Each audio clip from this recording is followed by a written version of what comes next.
1월 23일 오늘의 말씀은 누가복음 8장 16절에서 25절입니다.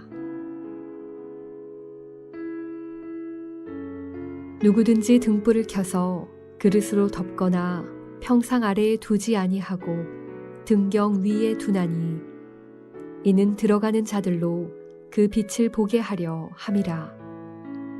숨은 것이 장차 드러나지 아니할 것이 없고 감추인 것이 장차 알려지고 나타나지 않을 것이 없느니라.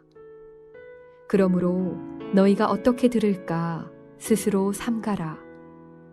누구든지 있는 자는 받겠고 없는 자는 그 있는 줄로 아는 것까지도 빼앗기리라 하시니라. 예수의 어머니와 그 동생들이 왔으나 무리로 인하여 가까이 하지 못하니 어떤 이가 알리되 당신의 어머니와 동생들이 당신을 보려고 밖에 서 있나이다. 예수께서 대답하여 이르시되 내 어머니와 내 동생들은 곧 하나님의 말씀을 듣고 행하는 이 사람들이라 하시니라. 하루는 제자들과 함께 배에 오르사 그들에게 이르시되 호수 저편으로 건너가자 하시매 이에 떠나 행선할 때에 예수께서 잠이 드셨더니 마침 광풍이 호수로 내리침에 배에 물이 가득하게 되어 위태한지라. 제자들이 나와 깨워 이르되 주여 주여 우리가 죽겠나이다 한데 예수께서 잠을 깨사 바람과 물결을 꾸짖으시니 이에 그쳐 잔잔하여 지더라. 제자들에게 이르시되 너희 믿음이 어디 있느냐 하시니 그들이 두려워하고 놀랍게 여겨 서로 말하되 그가 누구이기에 바람과 물을 명함에 순종하는가 하더라.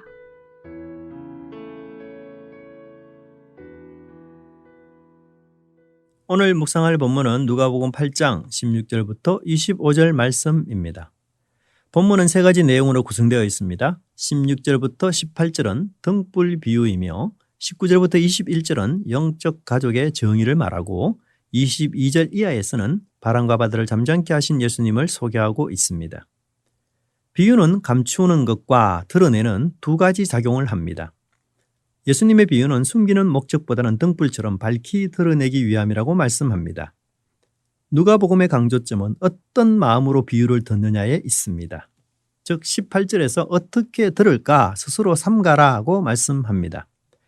말씀을 착하고 선한 마음으로 듣는 사람은 점점 더 많은 것을 깨닫게 되지만 그렇지 않는 사람은 그가 안다고 착각한 것마저도 잃어버리게 될 것입니다.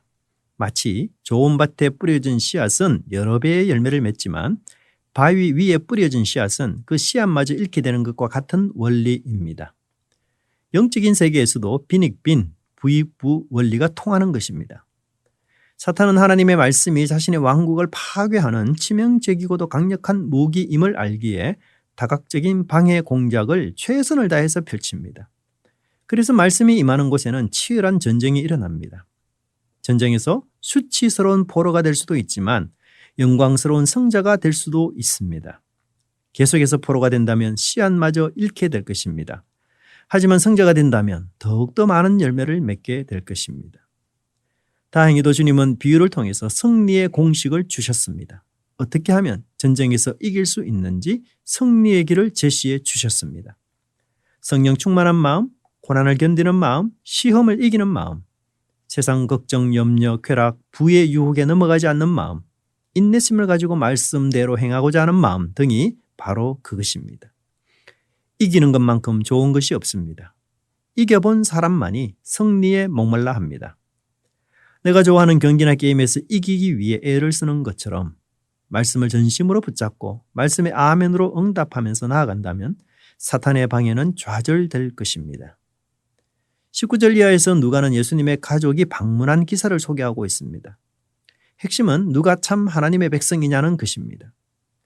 예수님은 21절에서 하나님의 말씀을 듣고 순종하는 사람들이 바로 하나님의 백성이라고 정의했습니다. 이 말씀은 당시 사회에서는 아주 혁명적인 발언입니다. 종교적 공동체 내의 유대관계가 가족의 유대관계보다 우선한다는 것은 유대교회에서는 들어본 적이 없는 말입니다. 혈통적인 유대인이 하나님 백성이 아니라는 것이죠. 이방인이라 할지라도 말씀에 순종한다면 그가 곧 하나님의 백성이라는 것입니다. 유대인의 특권과 자랑과 근간을 뒤흔드는 말씀입니다. 옛 시대 속에서 세워진 나름의 질서와 줄 세우기 등의 기준들이 있었는데, 그런데 예수님은 그 모든 것을 부정합니다. 예수님은 새로운 줄 세우기 방법을 제시하고 계신 것입니다. 그러나 그것은 전혀 새로운 것이 아니라 구약의 본질을 찾아 밝히는 것이며 하나님의 뜻을 계시한 것입니다. 등불을 비춰보면, 하나님의 계시에 비춰보면 세상은 사탄이 지배하고 있습니다. 이제 예수님이 나타나셔서 하나님의 나라를 도렇게 합니다. 그러므로 세상에는 사탄의 종과 하나님의 종만이 있을 뿐입니다. 그러므로 말씀에 순종하는 하나님의 종들이 바로 가족이며 동지며 친척인 것입니다. 어두울 때는 잘 보이지 않던 것들이 등불을 켜고 보면 보이는 것이 많이 있습니다. 작고 미세해서 보이지 않던 것들도 다 보이게 되는 것이죠. 하나님의 계시에 세상을 비춰보면 보이지 않던 것들이 보이기 시작하는 것이죠. 가족 관계도 그 중에 하나입니다. 모든 것이 새롭게 정리되어야 합니다. 그래서 등불의 무게감은 엄청난 것입니다. 그럼에도 하나님의 계시는 진리이며 진실입니다. 사탄은 그동안 하와를 속였듯이 세상 사람들을 속였습니다. 그는 거짓의 아비입니다. 그에게는 빛이 조금도 없습니다. 계시는 우리를 당황케 합니다. 정상적인 것이 비정상적인 것으로 나타나며 당연한 것을 아니라고 합니다. 관습과 전통과 문화로 자리매김한 것을 부정하라고 합니다. 등불을 통해 주위를 본 사람의 변화는 가족이 먼저 압니다. 불신 어머니가 알고 불신 남편이 알게 됩니다. 그리고 그 가족도 나처럼 계시를 볼 수 있게 되기를 기도하게 되는 것이죠. 앞에서 우리는 좋은 땅에 뿌려진 하나님의 말씀의 씨앗이 얼마나 강력한 능력을 발휘하는지에 대해서 배웠습니다. 당신 농사를 해서 수확을 거둘 경우 최고 풍작이 10배 거두는 것이라고 합니다. 그러나 하나님의 씨인 말씀의 수확은 100배나 된다고 합니다. 누가는 여기서부터 8장 마지막까지 3가지 이적을 소개하면서 말씀의 능력이 얼마나 강력하며 진군하는 하나님의 나라를 사탄도 죽음도 막을 수 없는 것임을 설명하고 있습니다. 22절에 예수님과 제자들이 함께 배를 타고 건너편으로 가려고 하였습니다. 여기서 건너편의 구체적인 장소는 26절의 설명에 의하면 그라사인의 땅이라고 합니다. 즉 갈릴리 호수를 배 타고 건너는 목적은 귀신 들린 자를 회복시켜 주려는 전도의 목적임을 알 수가 있습니다. 하지만 가는 길은 순탄치는 않습니다. 23절에서 마침 광풍이 호수로 내리쳐서 위기 상황에 빠졌다고 합니다. 갈릴리 호수의 지형은 좁은 협곡을 가진 험준한 산들로 둘러싸여 있습니다. 그래서 바람이 급하고 강하게 몰아쳐서 파도를 일으키는 그런 지형이었습니다. 그런데 마침 이런 일이 일어났습니다. 전도하려고, 좋은 일 하려고, 하나님의 일을 하려고, 하나님 나라를 전파하려고 했는데 순탄하기는커녕 어려움이 왔고 위험에 빠졌던 것입니다. 마치 바위 위에 떨어진 씨앗과 같은 상황입니다. 괜히 순종했구나. 이런 어려움이 있을 줄 알았으면 그냥 집에나 있을 텐데 여기서 살아나가면 다시는 내가 예수님과 동행하지 말아야겠다 등의 부정적인 마음이 들 수 있는 상황입니다. 24절은 제자들의 반응을 기록하고 있습니다. 주님을 깨우면서 죽을 위기 상황임을 토로하였습니다. 사실 제자들 중에서는 오랫동안 어부 생활을 했던 유능한 자들이 4명은 있었습니다. 하지만 그들의 유능함도 몰아치는 광풍 앞에서는 아무것도 아니었습니다. 그런데 똑같은 상황과 조건 속에서 23절에 예수님은 주무시고 계셨습니다. 24절에 의하면 광풍 속에서도 계속 주무신 것으로 보입니다. 그렇다면 예수님의 주무심은 과연 무엇을 의미할까요? 사실 광풍이 몰아치고 얼굴 위로 바닷물이 떨어지는 상황에서 잔다는 것은 이치에 맞지 않습니다. 그러므로 예수님의 주무심은 의도적인 것이며 믿음의 표현이었습니다. 왜냐하면 바다를 잠잠케 하신 후 예수님은 제자들에게 너희 믿음이 어디 있느냐고 꾸지람하셨기 때문입니다. 예수님은 이 위기를 믿음으로 극복하셨습니다. 하나님 나라의 일에는 하나님께서 전적으로 함께 하시고 보호하신다는 믿음. 예수님은 우주 최강이어서 어떤 피조물도 심지어 사탄도 이길 수 없다는 그 믿음. 그 믿음 때문에 죽음으로 몰아넣는 무서운 파도 속에서도 주무실 수 있었던 것입니다. 24절을 보면 예수님은 바람과 물결을 꾸짖었다고 말씀합니다. 바람과 물결은 비이성적인 존재인데 꾸지람이 통할까요? 구약적 배경에서 본다면 바다의 바람과 물결은 악의 세력, 혼돈의 세력, 파괴와 죽음의 세력인 얌을 의미합니다. 이사야 27장 1절에서 주님은 바다에 있는 용을 견고하고 크고 강한 칼로 죽인다라고 말씀합니다.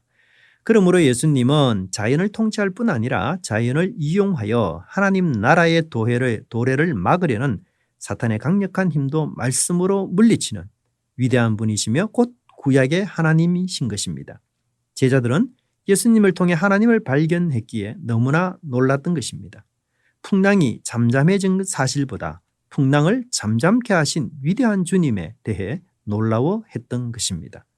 기도하겠습니다. 하나님 나라의 계시를, 하늘 비밀을 저희들에게 알려주시고 구원을 베풀어 주시니 진심으로 감사드립니다. 계시의 밝은 빛을 통하여 저희들의 옛삶과 옛 사고방식을 깨뜨려 주셨으니 새로운 질서 속에서 새로운 세상을 준비하는 삶 살게 하옵소서. 주님의 능력 있는 말씀이 저희들의 불신과 두려움, 의심과 탐심으로 패할까 심히 두렵습니다. 말씀의 열매가 맺기까지 믿음으로 인내하게 하옵소서. 예수님의 이름으로 기도합니다. 아멘. 1. 오심 기도. 하루 5번 마음을 다해 드리는 기도. 나는 죽었습니다. 제가 주인이 아니고 예수님이 저의 주인이십니다. 예수님은 십자가에서 죽으시고 부활하셨습니다. 부활하신 예수님을 가슴으로 만나서 따라가며 간증합니다. 사랑하는 가족과 함께 영광스런 승리를 노래합니다. 나는 죽었습니다. 제가 주인이 아니고 예수님이 저의 주인이십니다. 예수님은 십자가에서 죽으시고 부활하셨습니다. 부활하신 예수님을 가슴으로 만나서 따라가며 간증합니다. 사랑하는 가족과 함께 영광스런 승리를 노래합니다. 나는 죽었습니다. 제가 주인이 아니고 예수님이 저의 주인이십니다. 예수님은 십자가에서 죽으시고 부활하셨습니다. 부활하신 예수님을 가슴으로 만나서 따라가며 간증합니다. 사랑하는 가족과 함께 영광스런 승리를 노래합니다. 나는 죽었습니다. 제가 주인이 아니고 예수님이 저의 주인이십니다. 예수님은 십자가에서 죽으시고 부활하셨습니다. 부활하신 예수님을 가슴으로 만나서 따라가며 간증합니다. 사랑하는 가족과 함께 영광스런 승리를 노래합니다. 나는 죽었습니다. 제가 주인이 아니고 예수님이 저의 주인이십니다. 예수님은 십자가에서 죽으시고 부활하셨습니다.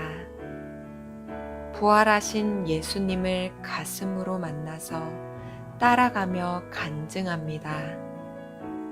사랑하는 가족과 함께 영광스런 승리를 노래합니다.